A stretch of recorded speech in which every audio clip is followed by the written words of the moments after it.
പണ്ട് കണ്ട പെരിച്ചാലി പോലും നിമിരിക്കാണ്ട് കാര്യം പറ. റാപ്പർ വേടന്റെ കൊച്ചിയിലെ ഫ്ളാറ്റിൽ കഞ്ചാവ് പിടികൂടി. കേരളത്തിന്റെ ഒരു അവസ്ഥയെ ദൈവത്തിന്റെ നാടാണെന്നാ പേര്. താമസിക്കുന്ന മുഴുവൻ സാത്താന്മാരും. തൃപ്പൂണിത്തുറ പോലീസ് നടത്തിയ പരിശോധനയിലാണ് കഞ്ചാവ് പിടിച്ചത്. പിന്നെ അങ്ങനെ ഒരു സംഭവം നടന്നോ? ഇവന്മാരുടെ പടം കണ്ടാ പറയോ ഇവരിതൊക്കെ ചെയ്യുമെന്ന്?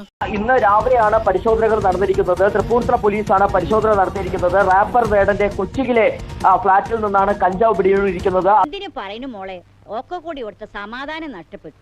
സങ്കേതങ്ങൾ കേന്ദ്രീകരിച്ചുള്ള പരിശോധനകളിലേക്ക് പോലീസ് നീങ്ങുന്നുണ്ടെന്നുള്ളതാണ്. അപ്പോൾ അങ്ങനെ അതിന്റെ ഭാഗമായി നടത്തിയ പരിശോധനയിലാണ് ഇപ്പോൾ 5 ഗ്രാം കഞ്ചാവ് പിടിച്ചെടുത്തതെന്നുള്ളതാണ് നമുക്ക് മനസ്സിലാക്കാൻ കഴിഞ്ഞിരിക്കുന്നത്.